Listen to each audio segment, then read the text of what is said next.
Hi, I'm Ross. Welcome back to my football podcast. I think Spain are going to win the World Cup final on Sunday, but I absolutely understand why Argentina can win. And on this edition of the podcast, I'm going to state those two cases: the case why I think Spain will win, and the case why if Argentina win, I am not going to be surprised. There will be some tactical analysis on the video, but there will also be an analysis of another factor. Call it the supernatural, call it the otherworldly, a spirit that seems to exist within one of these sides that will perhaps drive them to glory. This game is one that I am very excited about. There's not been many football games recently that have got me as amped up. The climax to the Scottish football season was one where Hearts very narrowly came close to winning the league, and that's what I was rooting for because I am so bored with the same predictable conclusion to Scottish football seasons. But it didn't happen. However, this game coming up, the World Cup final, is the perfect contrast. And that's what started getting me more invested in the game. And why is it the perfect contrast? Well, we have the European champions against the best team in South America. So, for starters, you have very, very high stakes where the two best teams from the two most powerful football continents in the world are going to face off. You have the best defence in Spain, who've only conceded one goal in the tournament, against the best attack in Argentina, who have 19 goals. So again, obvious contrast, which makes for exciting, interesting viewing. And then you have the fact that both teams are trying to solve the same problem in very different ways. So the problem in football is trying to put the ball into the net. How do Spain want to go about trying to win a game? Well, all of their qualities, to me, seem to be tangible. They have shape, patterns of play. They've very committed players to that ethos. They're disciplined within that. The individual roles and how they move as a team work really, really well. Not just in possession, which is often the most obvious place to see the geometry on the pitch, but also out of possession, where they are the best team. And there's another contrast for you. I think Spain have been the best team in the tournament. They've played the best football as a team, but Argentina have the best player in the tournament, the one who has excelled the most as an individual in Lionel Messi. So what about Argentina? Well, to me, their main qualities are more intangible: spirit, fluidity, the chaos that can happen within their play, an untamed force towards the end of the games where they manage to get over the line. We've seen it against Egypt. We've seen it against England. They're never down and out. And it's so interesting in sport. I love those two aspects of sport. I love the hierarchy and rankings of teams based on wins and losses and statistics, things that make sense. And I love seeing sport when the otherworldly, the unknowable starts to happen. And we've seen that with this Argentina team.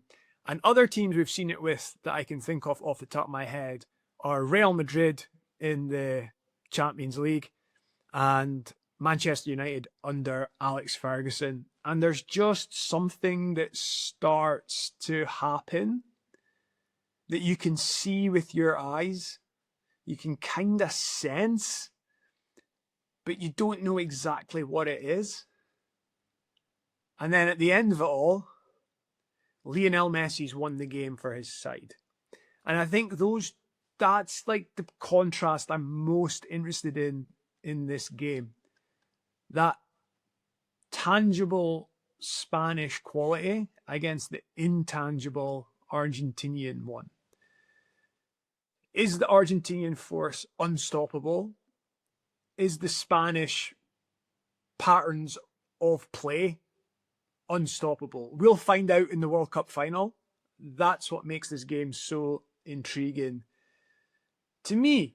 So let's go into some of the tactics, strategies, what will happen within the game, where will the game be won and lost. I think there are two areas of the pitch where the game is going to be won and lost, and they're key to this whole game, and it is the area about 20 yards or so out from the Argentinian goal, and it is the area about 20 or so yards out from the Spanish goal, and they're both key areas for different reasons. So I think when it comes to the area that is closest to the Argentinian goal, where that is going to be most vulnerable is when Spain don't have the ball and they are pressing Argentina, because Argentina have players who are good on the ball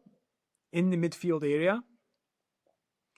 Fernandez, McAllister, Paredes, Simeone, and they can get the ball forward towards the likes of Lionel Messi, Julian Alvarez, Lautaro Martinez. Then the key for Argentina is going to be getting the ball out of their back line into the midfield. So out of that first phase of play, when they have the ball, how good will their centre halves be at being able to get the ball into the midfield? Martinez and Romero. I'm not sure. I can very much see, and this is why I think Spain are favourites going into the game and why I'm leaning towards them. I can see the Spanish press with Oye Arrazabal. My Spanish pronunciation is not very strong. Baena. We have Lamine Yamal. But in particular, I think the key to the Spanish press is Dani Olmo. He was super impressive against France, both in and out of possession. These guys all know their positions relative to which Argentinian player has the ball, whether it's the keeper or either of the centre halves. They will make life very, very hard for them to play out from the back. So I think if Argentina are able to get the ball from centre back or goalkeeper into the midfield area, then they'll be able to progress it towards their match winners, chiefly Messi, but also Alvarez and perhaps Lautaro. On the flip side, so that's going to be the battle zone, 20-30 yards from the Spanish goal. On the flip side, 20-30 yards from the Argentinian goal is going to be that battle zone where I think Spain will have the edge. But on the flip side, 20-30 yards from the Spanish goal is where all the Argentinian creativity lies. And we've seen when Messi drops into that area towards the right, he completely takes over the game. And a lot of their chances are created from there. And I think a key part of the game from an Argentina point of view and how they can win the game is if they can unlock Messi in that area. Now, to unlock Messi in that area, they are going to have to deal with the Spanish patrol. And that Spanish patrol is Rodri, but also Fabian Ruiz. So they are going to police that area very strongly. Another problem Argentina will face is that the Spanish fullbacks are really disciplined. Cucurella and Porro. In particular, Cucurella, when I was watching Spain against France, in the first half, very early, Spain started to move the ball forward. And I thought Cucurella was going to overlap going forward, but he didn't. He hung back. And I think it was a clear strategy from Spain to kind of lull France into the feeling that Spain were not going to go hard attacking down the flanks. But then later in the match, they did. So that to me showed Cucurella has the ability to play in a disciplined manner, which is not a surprise because that is a key characteristic in the Spanish team. And I think he will also form a guard in the area where Messi is very, very strong. So then to unlock Messi, Argentina are probably going to have to send more resources into that space. But I think that's when they become very, very vulnerable to a Spanish counter-attack. So if they've committed more players into an area to try and help Messi, but Spain win the ball and then can break on them, I can see that being a route to a Spanish goal. And we could see a goal much like we got in the match against France, the second Spain goal, where a break ended with more fantastic forward play from Dani Olmo, who took a real sore one in laying the ball off, but it was a fantastic link-up play that unleashed Porro, and then great finish from the fullback. So I could very much see Spain scoring a goal that way, and it's perhaps not the fullback that will get the finishing touch. We'll come on to some of their potential match winners later. But I think that's the two key areas. So the area that Rodri is going to be policing for Spain, and the area that Dani Olmo is going to be policing for Spain as well.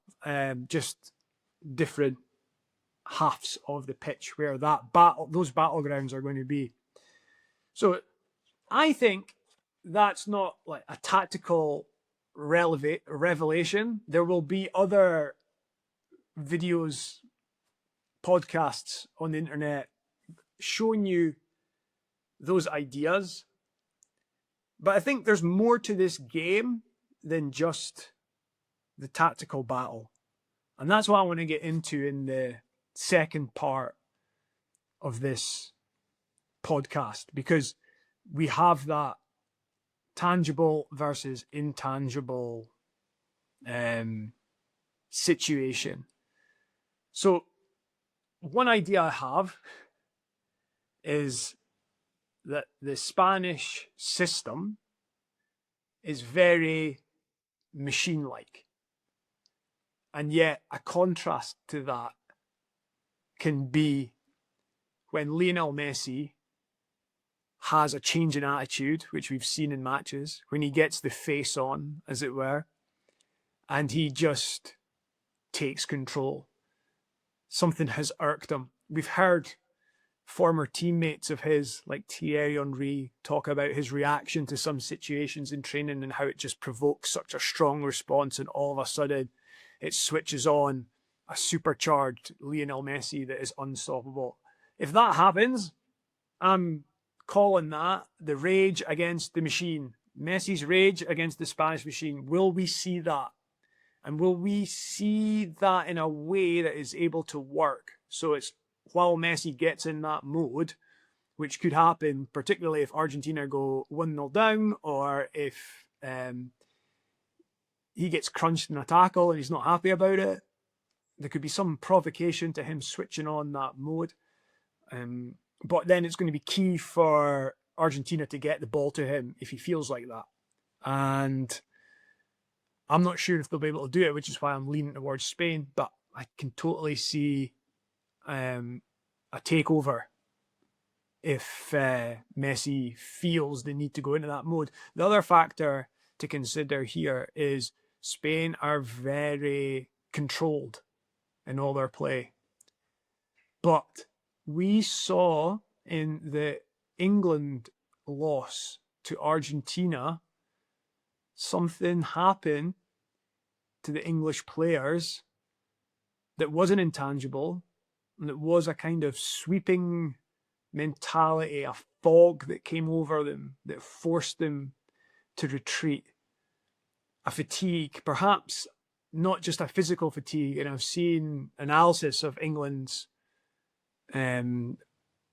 sprints in matches and why against Argentina they probably reached a point where they were really physically fatigued. But I think that physical fatigue was amplified by a mental fatigue. And when you're playing sport and you're mentally fatigued and the stress levels hit high, that's when you really, really feel it in your body. And I think that kind of happened to England. Now, I'd be surprised if that happens to Spain because it's not in their characteristic. But World Cup finals, high pressure situations provoke funny reactions. They provoke different reactions. And will something happen to Spain where the machine starts to malfunction and can't be put back on course versus this sort of supernatural feeling, this supernatural happening that occurs sometimes with Argentina? Because with Spain, very much is what you see is what you get. With Argentina, there's another sense at play. There's another worldliness can happen. And I find it really interesting. I'm going to throw out a few analogies, and maybe some of them will land, maybe some of them won't. But I was kind of making my point before I recorded this podcast to some friends of mine. And one way I was trying to illustrate it was that Spain to me are like stand-up comedy told by Jimmy Carr, the UK comedian Jimmy Carr. His jokes are very structurally sound. In fact, better than sound. Like he's a real craftsman, and every word counts and is there for a reason, and that makes the final joke very strong. I'm not necessarily laughing the most when I watch a Jimmy Carr show, but I do laugh at times. But within that, I very, very much appreciate his skill in what he's doing. And then you have other comedians who provide a bit more whimsy. And someone who I like a master storyteller, is the Irish comedian Tommy Tiernan.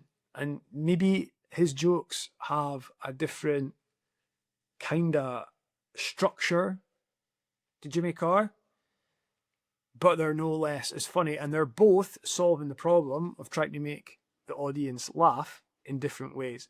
Another example I was using was Oasis, who are a band that have been very, very much heard in the World Cup because Wonderwall became the song of choice for England to celebrate.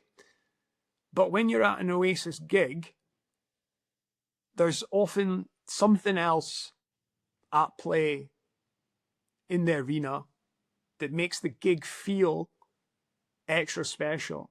Now that's different to going to seeing a master musician, piano player, guitarist perform on stage.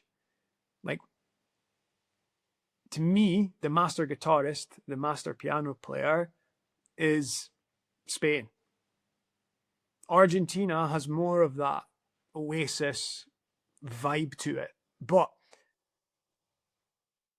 although I can't really describe that feeling of being at a gig and there being a sort of soul in the area, that intangible is what I think Argentina can possess at times. So can you think of a good example that highlights the point I'm trying to put across? You have the obvious master technician versus the people who are very, very good at what they do, but there's also like an extra something on top of it. That's what I think's happening in this game. And I think if Spain can keep at bay that little bit extra that Argentina have, they will win the day.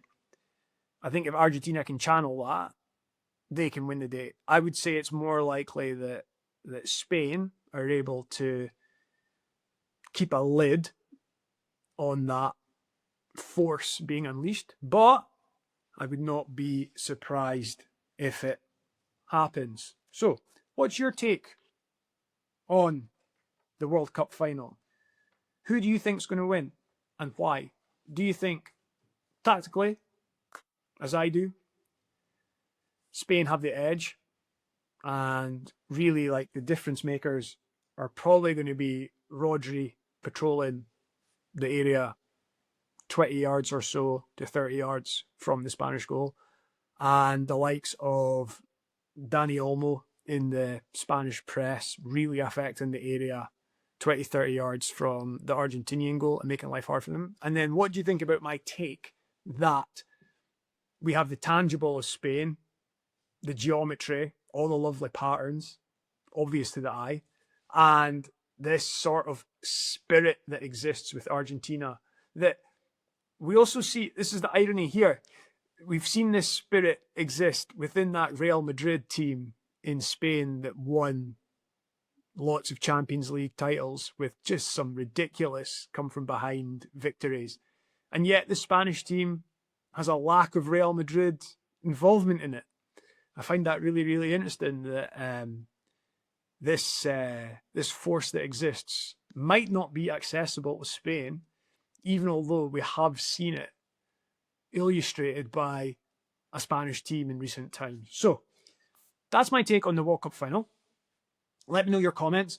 I've really enjoyed reading all the comments that have come in after my last video. So we've done 3 videos on this football channel so far. The last video was don't just blame Thomas Tuchel for England's defeat, and I stated my case as to why. And 1,000 people have watched or listened to it. So thanks very much if you've done that.